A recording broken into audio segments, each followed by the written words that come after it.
Hey guys, what is up? Let's go over today's card of the days, and it looks like it's more Gear Chronicles. So without further ado, let's get started. Ruined Disposal Dragon. Legion. See, they got their Legion early like we all knew, but Legion's really good in Zero's format for now, until we get into the good stuff later in the years. Anyways, what he does is, when Legion, choose one of your opponent's rear guards and put it at the bottom of the deck. Pretty much put the card they have, put on the bottom of the deck so they have some crappy vanilla, and so they don't get no drive checks, yada yada. Also, when this unit attacks, counterblast 1 to get plus 3,000 power for that battle. Then choose one of your opponent's grade 1 or lower rear guards and put. So pretty much you can sack 2 cards. Also, but this effect is continuous because if you're still on it, you can keep killing their G1s. Put the G1s at the bottom, put the G1s at the bottom, so on and so forth. Steam Maiden Ishin. Generation Break. 1. Once per turn, when your opponent's rear guard is returned to the deck by your card effect, CB1 and gain this effect. When it attacks a Vanguard, your opponent cannot guard with grade 0s for that battle. Gear Chronicles. There's no such thing as grade 0s for them. Okay then, good to know. Pretty much, Gears are just going to say, oh, everyone's running the new heal check thing. Alright, cool. We're Gear Chronicles. We don't care. Duh. So that's also, yeah, believe it or not, it has resist. Again with this. Again, kids. Resist units. The game just started, but believe it or not, in GR, we get a lot of resist units now these days. So, some of these retired decks aren't going to be as viable, and it looks like we have a unit against Link Joker. Does Hyper Mew have a resist? Gear Chronicles start off with a resist, starting off the generation right, in case they run into any Link Joker player. Steam Knight Putzer Lily. When it attacks a Vanguard, Soul Blast 1, and until the end of the battle, your opponent cannot guard with grades.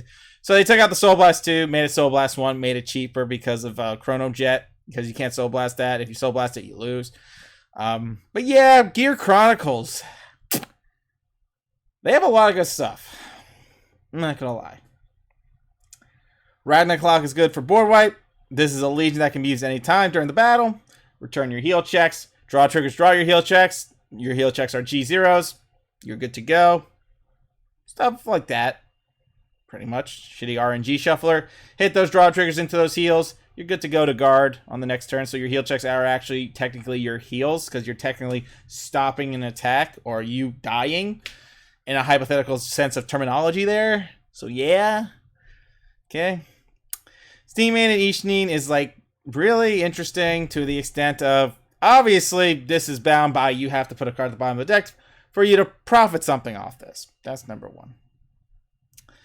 But don't forget, Gear Chronicles do have a G2. That's CB2. Put a card at the bottom of the deck. This would be CB3, but obviously that's endgame 5th damage. G0s die, but they have 3 PGs. Now you're fucked, because now you gotta deal with the G0s next turn. If they have that, 3 PGs and 3 G0s. What are the odds of that happening, right? Sounds like a bad hand, because how the hell are you capitalizing? Sacking draws, maybe? Of course. How it is.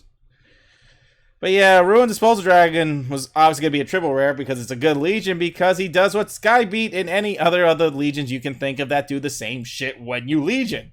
Pitch a card, bind it, destroy it, all that in a bag of chips. So this card just being a card that says, oh, put that card at the bottom of your deck, you're good to go again. Yay.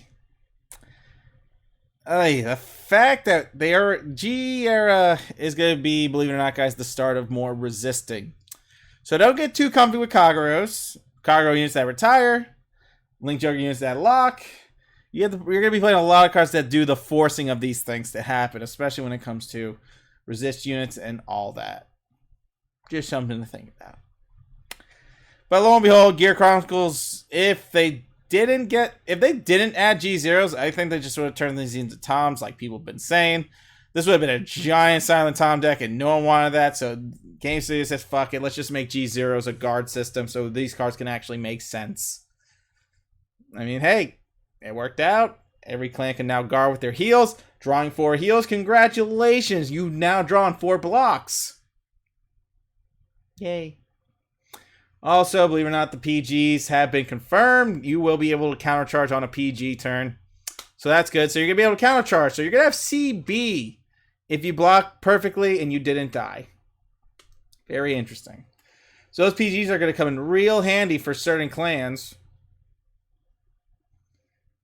Royals. Mostly Royals. It's definitely Royals. Guys, I got to be honest with you. Royals are going to love those PGs. Get your retire effect. Do 2 of those types of PGs. But keep in mind, one of those PGs has to be in drop. So don't think it's a spam thing. You still need 1 PG in drop. And then you get the counter charge. Don't forget that. There's still a price to pay. But that's if you guard twice with 2 PGs. The second one just says, hey, here's a counter charge. Okay, thank you. Run around those lines. Those features will actually be good in Genesis, believe it or not, because the amount of times we summon Raven, Melissa, all these cards, that's going to be really good. Honestly, it really will be. Very nice. Very nice. Gotta say, very, very nice. Anyways, guys, that's all we have for you today. I guess we'll see what the card of the day is tomorrow. It's definitely got to be Cockroach. They show us so much Gear Chronicle crap, but that's just to get us hyped. Peace out, guys. Be good. Stay safe.